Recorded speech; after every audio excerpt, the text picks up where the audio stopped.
sobre todo a la pequeña y mediana empresa los afecta muchísimo. Por ejemplo, un restaurante donde la persona es su único medio, su restaurante, y le toca contratar seguramente una persona menos, se le sube el recargo nocturno 2 horas y todos los días, y adicionalmente los dominicales y festivos un 25%, pues finalmente va a ser muy alto. Y puede llegar a un momento dado, como lo mencioné anteriormente, que ya no contrato dos personas o contrato una, pero va a ser que directamente suban los productos. Un saludo a todos los seguidores y lectores de Quinique.com que se conectan con nosotros en un nuevo espacio. Hoy conversando con Gina García, abogada experta en Derecho Laboral, gerente de GLR Abogados SAS, quien nos va a acompañar para conversar sobre la reforma laboral. Bienvenida, Gina, a los micrófonos de Quinique.com. Gina, hay varias dudas de los colombianos en torno a la reforma laboral. Me gustaría empezar preguntándole si es cierto o no que esta reforma ha enfrentado demoras en el trámite en la Cámara de Representantes. Bueno, lo primero que tiene que saber es que la reforma está surtiendo su trámite normal. Pasó primer debate, segundo debate, ahorita inicia debate en el Senado y allá son dos debates que son en la Comisión Séptima y en la plenaria y finalmente las conciliaciones. Entonces, digamos que está dentro de los trámites normales. La demora es porque obviamente que son temas trascendentales donde tienen que llegar a acuerdos con sindicatos, con empresarios. Sin embargo, pues ha sido muy difícil la discusión ya que el propio Banco de la República dijo que se podrían perder 450.000 empleos. Entonces es bastante compleja la situación. Y ya que toca el tema del Banco de la República, ¿cuál es su opinión? ¿Es posible que, como manifiesta el banco, se pierdan tantos empleos? Es posible que sí, porque el incremento de los gastos salariales hace necesariamente que el empleador pueda disminuir, por ejemplo, si tiene un restaurante de 3 empleados a dos. Entonces, en esos sectores específicamente, como restaurantes o los que trabajan los fines de semana, y dependiendo del sector, pues se puede ver más afectado.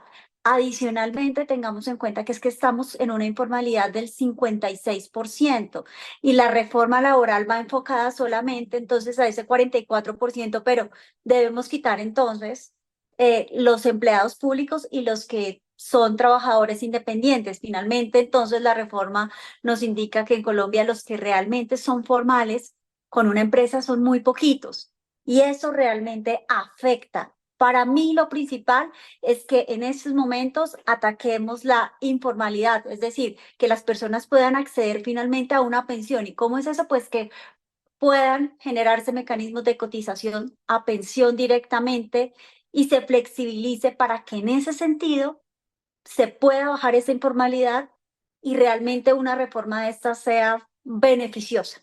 Gina, para contarle a los colombianos, ¿cuáles son los puntos clave que se están discutiendo en esta reforma laboral? Muy importante los recargos nocturnos que ya no inician a las 9 de la noche, sino que inician a las 7 de la mañana, a las 7 de la noche, perdón. Entonces, esto es súper importante porque son 2 horas que te van a pagar el recargo del 0,35. Segundo, los dominicales y festivos ya no se pagarán al 75%, sino al 100%. Situación que con estos dos ingredientes, pues ya va a incrementar las nóminas de las empresas que es positivo para el trabajador y todo el mundo dice, pero ¿cómo es posible que puedan decir que es negativo? Claro que es positivo, sin embargo, es la acumulación de todo entre los recargos, entre que va a haber licencias, por ejemplo, por menstruación, que está bien porque si realmente una mujer está enferma, pero el problema es que no requiere incapacidad. Otro tema interesante es que el contrato a término fijo máximo va a ser máximo va a ser hasta 4 años. Al quinto año ya se vuelve contrato de término indefinido, porque el objeto de la reforma laboral era que los contratos en Colombia, la generalidad es que sean a término indefinido. Otro punto importante es los aprendices del SENA, que ya es un contrato laboral, antes era un contrato de aprendizaje y esto implica que le tienen que pagar prestaciones sociales y que en la etapa lectiva se pague el 60% y en la etapa productiva el 100%. Estaría bien, pero al volverse contrato de trabajo y pagar todas las prestaciones sociales, pues entonces seguramente el empleador va a querer contratar mejor una persona que tenga completa subordinación. El contrato de los aprendices va a ser a término fijo. Y dos, la monetización quedó en el 1.5%. Y si usted hace un cálculo, pues sale más caro tener un aprendiz que hacer monetización por no pagar ese respectivo, no tenerlo el aprendiz directamente por la empresa. Esas son las cosas que efectivamente pues generan más afectación dentro de la reforma laboral. Bueno, ya iremos poco a poco abordando estos puntos que acaba de mencionar, pero de esos 83 artículos aprobados, ¿cómo evalúa las modificaciones realizadas, digamos, en comparación con las propuestas originalmente por el Ministerio del Trabajo? Hay 83 artículos aprobados. Hubo algunas conciliaciones relacionadas, por ejemplo, con la licencia de paternidad, que se querían 5 semanas y son 4 semanas, con la forma, por ejemplo, de cómo se va a implementar los dominicales y festivos, que va a ser proporcional. Entonces va a ser el primer año va a ser el 80%, luego el siguiente año va a ser el 90% y luego al siguiente año va a ser hasta el 100% para la implementación de esos dominicales y festivos. Por ejemplo, se eliminó el artículo de las indemnizaciones por despido sin justa causa, que eran altísimo el costo que tenía que pagar el empleador. También el jornal agropecuario se eliminó y el contrato agropecuario. Y entonces, pues, han habido cambios, hay concertaciones, sin embargo, todavía lo que resta es en el Senado. Vamos a ver qué va a pasar, pero definitivamente tenemos que manejar una reforma laboral, primero sin odio de clases. Importante, aquí el odio es el problema que tenemos en este país. Tenemos que llegar a concertaciones, pero sin generar odio. Esta reforma laboral ha causado mucha preocupación en algunos sectores. ¿Cómo ve usted llegar a ese consenso? ¿Cuál cree usted que son los artículos que deberían revisarse más a profundidad o con los que los colombianos deberían tener más cuidado? Te voy a decir algo muy importante y es que yo no voy a decir que la reforma laboral tiene, que todo está mal. No, la reforma laboral tiene cosas muy positivas como son las plataformas digitales de entrega. Entonces, ahí te respondo esa pregunta. Eso es algo muy positivo y es que definitivamente esas personas que están vinculadas, por ejemplo, con Rappi y otras plataformas de entrega, pues que se formalicen. Incluso ese sí es uno de los artículos que permite la formalización y que ayuda al problema de informalidad del 56% que tenemos. Entonces, es una discusión muy interesante y positiva en ese sentido. Pero con respecto, por ejemplo, a la licencia de menstruación, que yo que soy mujer y también tengo dolores menstruales, pero es que sin incapacidad, usted sabe que se puede generar en muchas empresas que las mujeres terminen diciendo, tengo el periodo, tengo muchísimo dolor y no voy a ir 2 o 3 días y eso puede prestarse que finalmente pues las empresas terminan perdiendo y puede ser desventaja para la mujer. No quiere decir que la que tenga una endometriosis, que la que efectivamente tenga esos dolores necesita su incapacidad y necesita el descanso, pero como está hecha la norma puede prestarse a generarse abusos y eso es lo que debe limitarse un poco. Lo mismo los permisos escolares, también se tiene que tener precaución porque ¿qué tal si una madre entonces pide 3 o 4 permisos escolares mensuales más con todos los festivos que ya tenemos en Colombia? Porque recordemos que en Colombia es uno de los países de más festivos en el mundo, entonces menos se trabaja. Adicionalmente,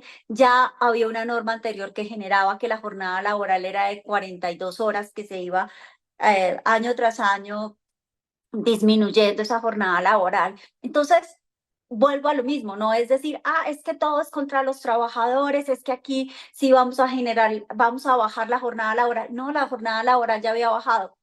Por favor, en la reforma, en las discusiones del Senado, tenemos que ser claros y sí realmente llegar a acuerdos sin decirle mentiras a las personas, porque parece que los partidos políticos dicen una cosa y luego por contradecir, y muchas veces no es cierto, sino manejando diferencias, y creo que ya no estamos en un momento de generar diferencias entre las personas y odio, porque eso nos da guerra. Abogada, por otro lado, ¿cómo quedará el artículo sobre la estabilidad laboral reforzada en los derechos de los trabajadores en situaciones de fuero sindical y salud? Porque si tú tienes un contrato de trabajo, vas a tener la garantía de tener esa estabilidad laboral reforzada. Es decir, si tú tienes una enfermedad que tú demuestras que efectivamente no puedes realizar una actividad que tiene limitaciones funcionales específicamente. Por ejemplo, no puedes subir y bajar escaleras o no puedes generar movimientos superiores a 90 grados en los brazos, pues ahí genera una limitación funcional y podrías tener derecho a una estabilidad laboral reforzada. Y lo mismo esa protección sindical pues, también es interesante y es que no se puedan despedir a los trabajadores, sino realmente si cometen una falta, pues se les va a hacer un proceso disciplinario que también la reforma laboral lo reguló y que va a ser muy exigente y que le tiene que permitirle a las personas conocer las pruebas, que tiene que tener un tiempo de defensa, que puede interponer recursos en caso de que no esté de acuerdo, que puede tener el acompañamiento de dos personas de sindicato, entre otras cosas que reforma. Entonces, si bien es cierto la estabilidad laboral reforzada es un derecho y definitivamente hay personas y que yo misma protejo cuando presento mis demandas en contra de las empresas porque despiden a los trabajadores, pues todo hace parte como de que se lleguen a acuerdos, ¿no? Y esto es lo que tiene que finalmente llegarse en la reforma del Senado, porque también el empleador tiene que permitírsele la posibilidad cuando un trabajador comete una falta muy grave, así tenga estabilidad laboral reforzada, pues puede el empleador que tener que terminar el contrato de trabajo, ¿no? Es como es un equilibrio, debe haber una balanza de equilibrio. Se le deben respetar los derechos porque nadie que esté enfermo se le puede sacar, que tenga unas condiciones que no le permitan prestar su labor de la manera como lo hacía cuando ingresó a la empresa, independientemente que sean enfermedades de origen común o de origen laboral, pero lo que sí es cierto es que el empleador también obviamente tiene derechos y es poder practicar efectivamente un proceso disciplinario donde pueda definitivamente decir, mire, señor, usted presuntamente robó o cometió esta falta y que está dentro del reglamento interno de trabajo determinada como lo manda la ley y se le pueda terminar el contrato de trabajo.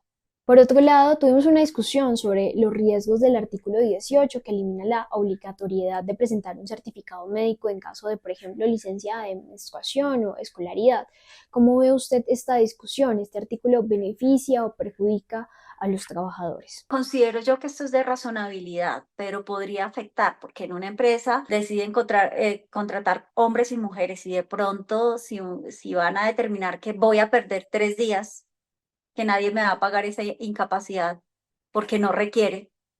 Entonces, 3 días y multiplicado por 12, pues es mucho tiempo, es mucha la pérdida de horas hombre para una empresa. Entonces, eso podría llegar a perjudicar a la mujer, pero aclaro, eso no quiere decir que esté enfermo, sea por una endometriosis, sea por un dolor muy fuerte, por menstruación, no quiere decir que no tenga derecho a una incapacidad y no quiere decir que el propio empleador al verlo usted enferma no le vaya a decir definitivamente váyase para su casa, pero aquí puede presentarse un abuso. Y es claro que hay muchísimas personas que abusan. No requiero incapacidad, simplemente digo, ¿y si cuántos días al mes y cuántas mujeres? Pues el cálculo es que podría llegar a afectar. Otro punto clave y que ha causado mucha controversia y polarización es el artículo sobre cómo podría el cambio del contrato de aprendizaje a uno laboral afectar a los estudiantes del SENA y a las empresas.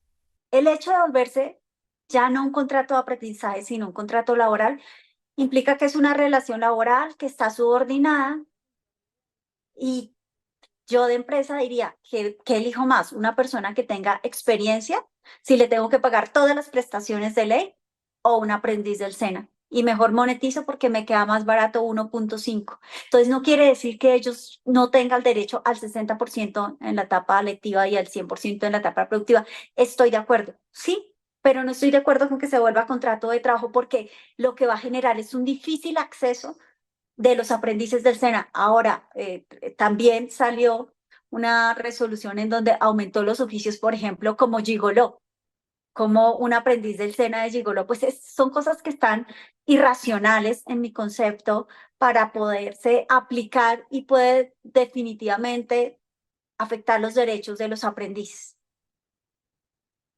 Con respecto a las reglas que tenemos y a los cambios que podrían venir, ¿cómo cree que esta reforma laboral afectará a las empresas? ¿A quiénes realmente va a afectar más estos cambios?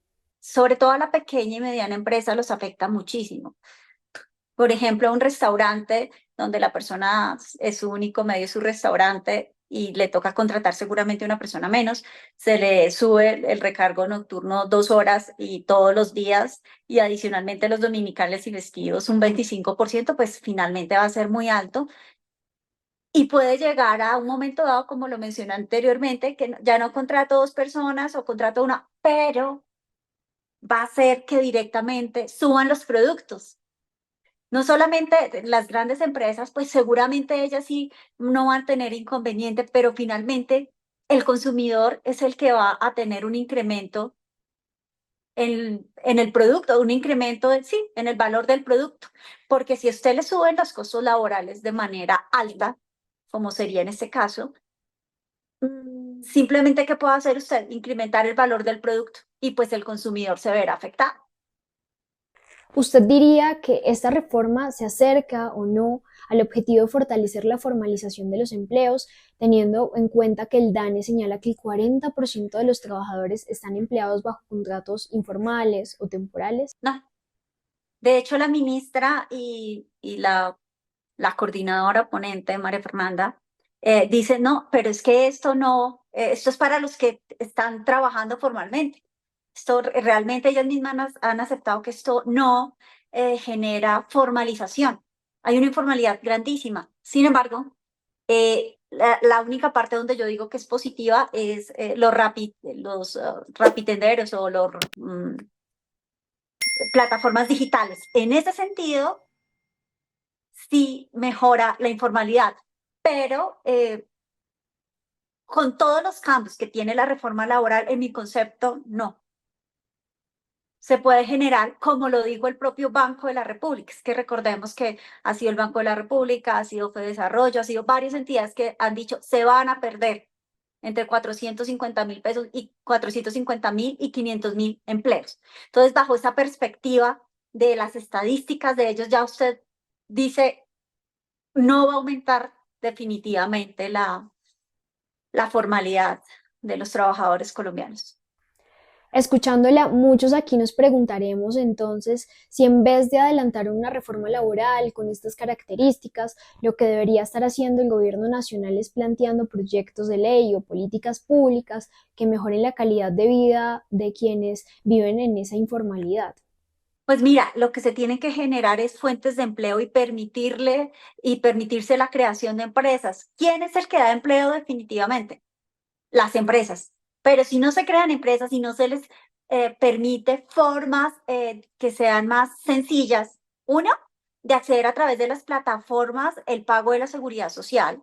Dos, tiene incluso en el futuro que poderse pagar como en Estados Unidos y en Europa por horas para que uno pueda pagar definitivamente esas horas a la seguridad social. Ah, claro, si se va a pagar por horas, obviamente que tiene que cambiarse seguramente los valores y no sería el valor de la hora de 30, sino se tiene que tener otros ingredientes para que se puedan pagar a la seguridad social, pero es esa flexibilización. Otra cosa muy importante es que el mundo está cambiando, el mundo no es rígido y las nuevas generaciones ya, tú te quieres quedar en un trabajo un tiempo muy corto. Y aquí quiere ser rígido, que toda la vida se quedó la persona en un mismo trabajo. No, el mundo ha evolucionado y tiene que flexibilizarse para si usted quiere trabajar en, no sé, en cualquier parte del mundo, aquí en Colombia y que se pueda pagar por hora sería muy interesante y seguramente ayudaría a mejorar la informalidad de este país. Pero vuelvo y aclaro, eso de trabajar por horas, pues tiene que darse unas condiciones especiales, pero mejoraría esa informalidad. Ya para terminar y con todo esto en mente, entonces me gustaría preguntarle qué le espera esta reforma, qué retos va a enfrentar. ¿Usted cree que va a llegar a término su aprobación?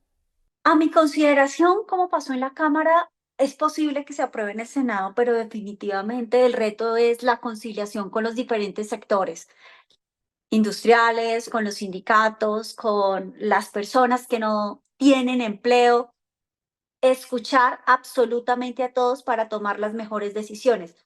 Yo no puedo hacer una reforma laboral y aprobar una reforma laboral basado en ideología. Se debe escuchar a todos los sectores y escuchar y llegar a conciliaciones efectivas que sean productivas para el país. Bueno, Gina García, abogada de Helera SAS, nos acompañó. Muchas gracias por responder a nuestras preguntas, por acompañarnos a aclarar todas estas dudas que seguramente muchos colombianos están teniendo con respecto a lo que sucede con la reforma laboral. A los seguidores y lectores de Quinique.com, gracias por estar conectados con nuestros invitados. Nos vemos en una próxima entrevista.